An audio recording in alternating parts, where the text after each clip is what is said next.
Welcome into another episode of the Washed Up Walk-Ons this year, brought to you by FanDuel. A special episode of the podcast today as we get closer to football season. Kicks off just this weekend with the enemy over in Ireland. I But before that, I know, love right? that. Yeah, I this love that so much. somehow, David, they let the Cyclones kick off the season. I don't know how that works. Uh, Special guest today, former All-American out of Georgia. Biggest personality, one of the biggest personalities in all of the sport, and has a show all about college football, C-ball, get ball, which I love as a former linebacker.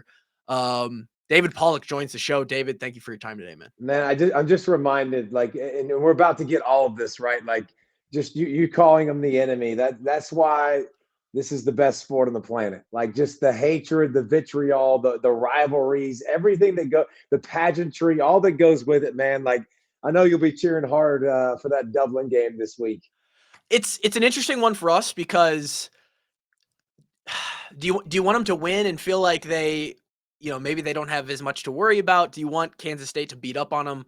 I'm not sure. How do you view that? The Iowa State rivalry. Obviously, here in the state of Iowa, it's massive. It is the state. I think nationally, it kind of goes underrated. What do you think about it? Well, I think when you get to experience it, it makes it more fun. So, like, being there with College Game Day, like, you just see it, man. Like, you see the passion. That's the coolest part about going and visiting all the traditions. I played football in the SEC, so that's all you really know. But when you get to travel the country and you get to see the different fan bases and the different celebrations, the way people do different. I mean, like with y'all's hospital, the lights and all the different traditions and things, and like we have those obviously. And I know about the Auburn Eagle flying, and I know about all that different stuff. But going and watching Ralphie run at Colorado, right? Mm. Like, and being able to come to watch you guys and all the different experiences. It's unique. It's cool. It's why college football is the best, is because the passion wherever you're at it's so big. And one thing I've always thought about as an analyst and as a commentator that does this, man, like, you can't bull crap people in Iowa. You can't bull crap people in Nebraska. Like, this is their squad, man. Don't come at me with some crap that you read online that you just did 5 minutes before a show. Like, you need to understand that those teams, those fans are awesome. They're diehard. They bleed it. They live it. Like, I also got to come at the height of Caitlin Clark. I brought my baby girl up there to go watch a game, and that was super cool and super awesome. And the Iowa people were were awesome to us. So I've always been big fans. It's an awesome part of the country because when it comes to sports, there aren't a lot of pro teams. We just don't have those metro cities that can support that. Although some people may argue, they want to bring Caitlin back and start a pro team in Des Moines. So Iowa football, Iowa State football, Nebraska football, that is everything. Nebraska volleyball gets that same sort of support. The Iowa basketball, especially for the women's team, we'll see with the men's team, new coach in town. They go crazy. The support is wild, and it is nuts. I'm sure you had some similar experiences as a player. When I was playing for Iowa back in the middle of the last decade, there were several times we would pull up into Ames, and there are grandma and grandpas giving you the bird as the bus Right. rolls into town.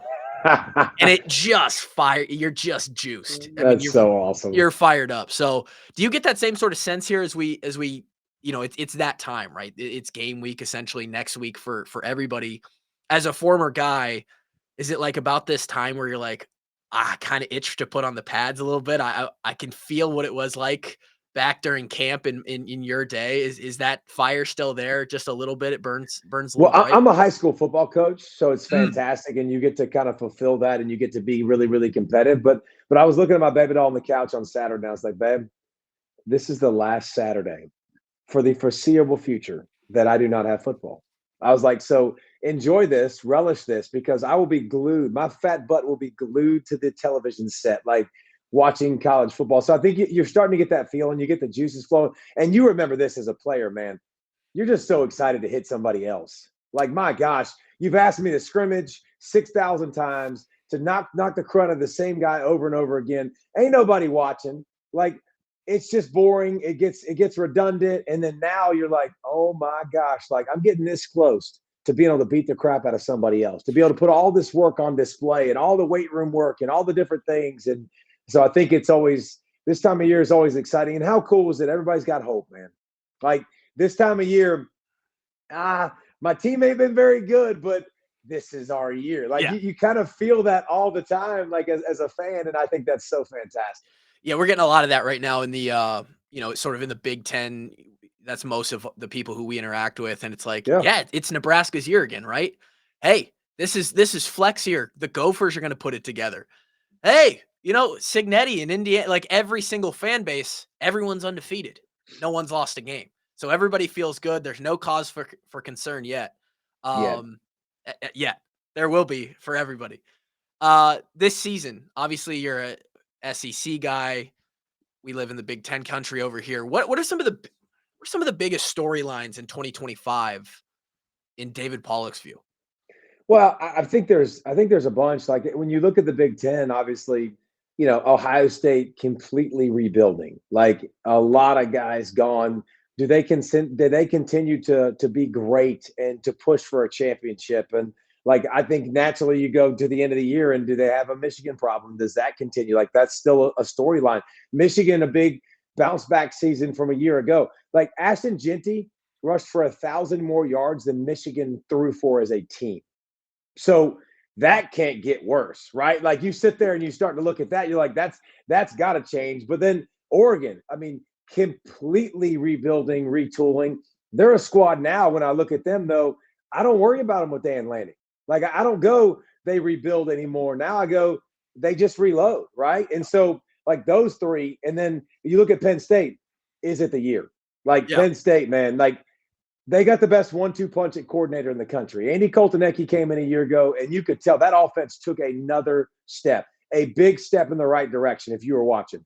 Second season with Koltanecki. Guess who he has back? Who do you want back? You want your quarterback back. You want experience, right? Like you want all that stuff with the system. You want your offensive line. You want a few running backs that are animals. Like that's great. You want a good schedule. Penn State's got all of that. Like, and Jim Knowles on the other side comes from Ohio State to there.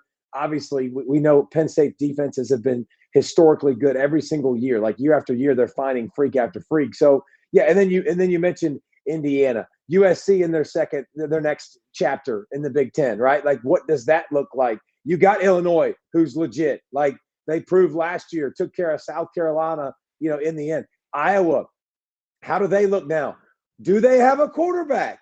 Ooh, is there because everybody jacked up about the quarterback? And I imagine you're going to ask some questions about Iowa, so I'll answer those. But like, I think you look at that, and then you mentioned Nebraska, like some depth in the conference. Expansion absolutely helped the Big Ten, 1,000%. Bringing in Oregon, bringing in obviously USC. I think Washington will be a big bounce back team this year. Like sleeper. everybody who has Washington on there and goes, "Oh, that's a dub," like you better watch out. Because DeMond's a baller at QB. He's shown some athletic ability. Like Coleman can tote the rock, and Boston at receiver. They might have the best trio of players at their position in the country. Think about that for a second. That's absolutely insane. It's So possible. I think there's a lot of really good teams. The SEC is 12 deep, bro. Like Yeah.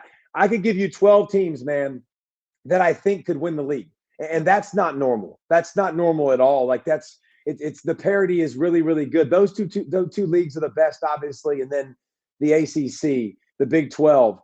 Is it Clemson going to be the team that's going to be back? So much talent coming back. Miami's a team that looked good a year ago. Now they get Carson Beck.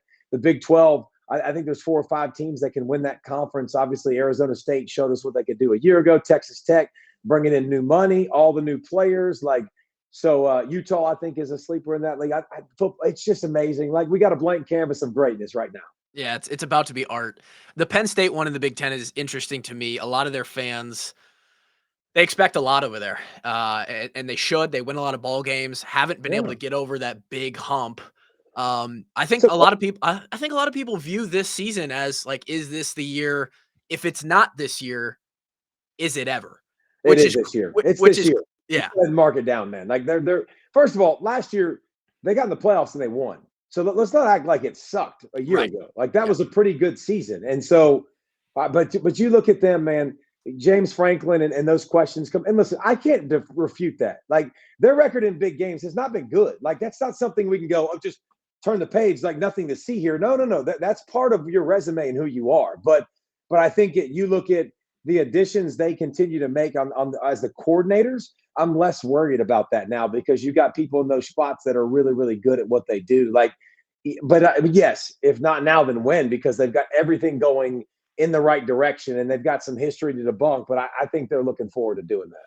And you catch the other two big ones, Oregon and Ohio State, in what would be a good year to catch them for different reasons. You return the best quarterback in the Big Ten, probably the best two running backs in the Big Ten outside of maybe Coleman and Washington. They're absolutely loaded.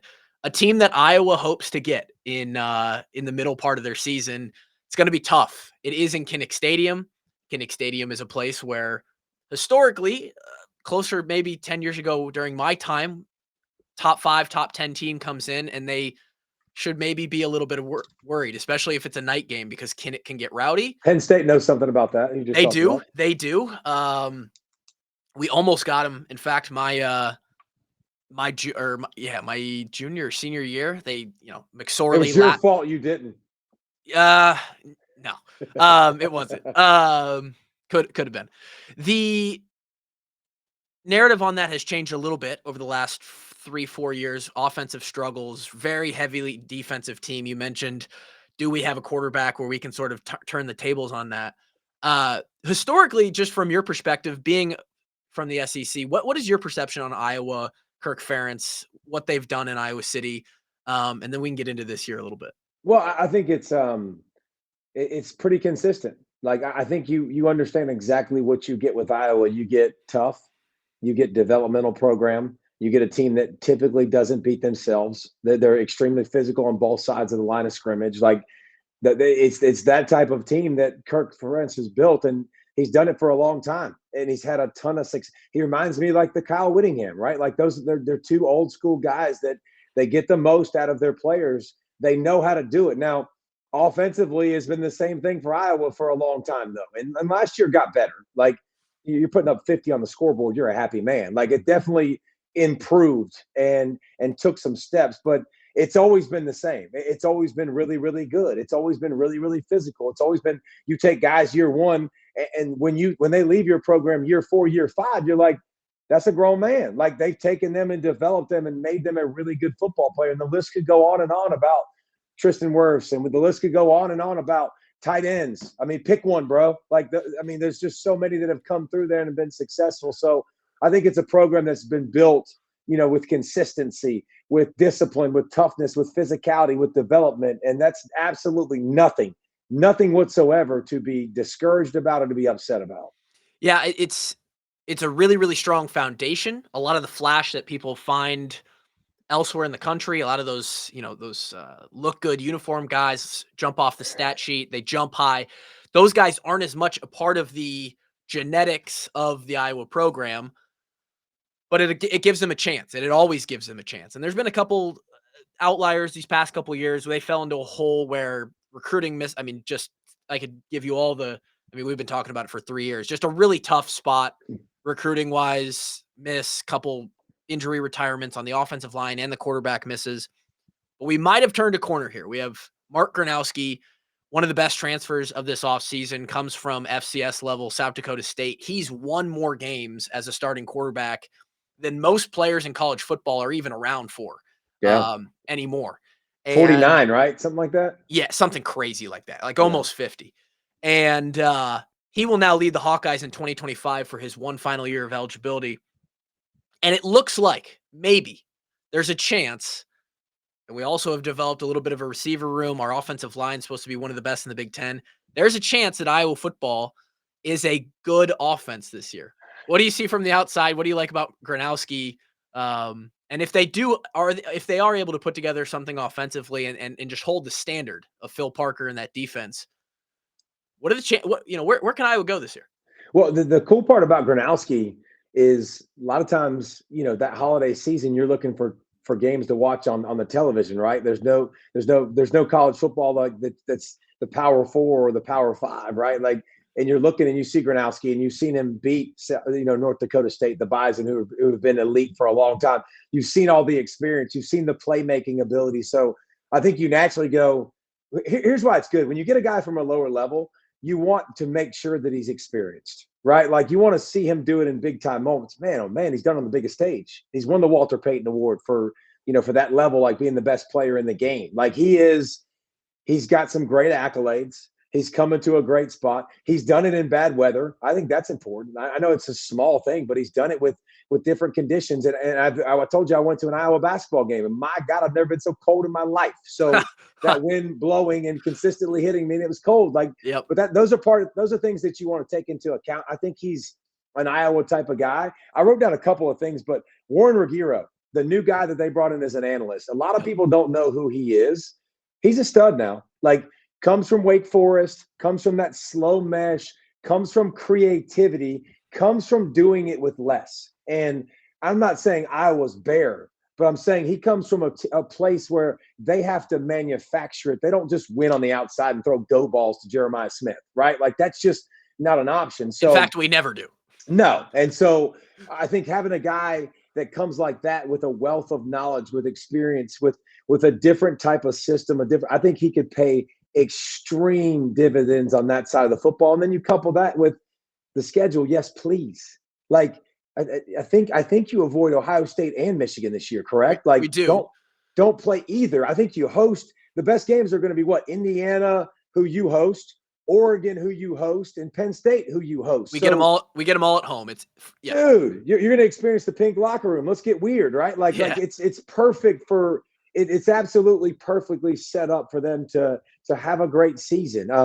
Aaron Graves on the defensive side of the football is a guy that I like to watch. Like, you can tell he's like a wrestler and just a tough kid that can get in there and like a little bit undersized, but I think he's going to make plays and be a pain in people's necks. So the defense took a little bit of a step back a year ago, like a small step back. It wasn't as elite. They take a little step back to what we're used to seeing from them, and the offense takes another step forward. You better shut the front door. It's going to be a great season. It's exciting for us around here because there is a lot of, and again, we mentioned it is that season, but there's a lot of what if. What if Gronowski is who he could be? What if this defense is elite? A lot of those rankings coming out all over the place. Iowa top 10, top 15 defense, and it's true.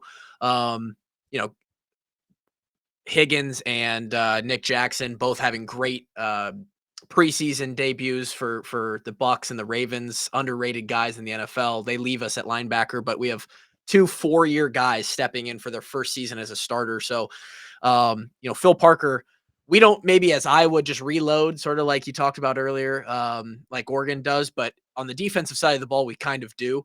And if that offense can get going, man, that's the fun thing. The fun thing about Iowa is they have reloaded, like on the defensive side of the football, but it's just done through exceptional jobs of it being in the weight room and exceptional jobs of, nutrition and growing and not being the same guy and, taking guys. Listen, not everybody recruits from the same pond, right? Like, there's some people that recruit from different ponds and their budgets are different and what they're looking for is different. And that's okay. But like, to be able to thrive and to be able to be great in a different way is really cool, man. And that's why Kirk Ferentz should be, up there with one of the better coaches. What he's put together for this run and where he's done, it's no different than Snyder, Bill Snyder at Kansas State, man. Like, that dude was one of the best coaches of all time. Like, I don't care what people say. I don't need to go championships. I don't need to do that. Like, and I can talk about Kirk Ferentz in the same way, in the way they build it with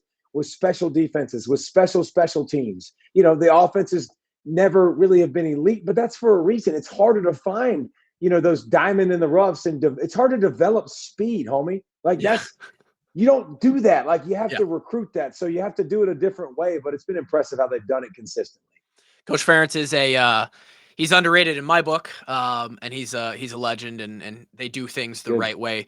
David Pollock, thank you for the insight. His show, See Ball, Get Ball. What are you, weekly during the week, or is it more than that? Man, we got Scott Van Pelt tomorrow coming on Wednesday, and then we'll start kicking it off, next week with games and stuff, man. And we go Monday, we go Wednesday, we go Thursday, and then we recap the games on Saturday night live. So we go a lot, man. Usually the Wednesdays are the guests, but we're on YouTube and then the podcast platforms. But just like this, man, just talking football. Like, we love football, and dude, I'm going to be glued, like we talked about earlier, just to the couch, just like you, and glued to everything in the nation, what's going on, and just talking about it in a fun way.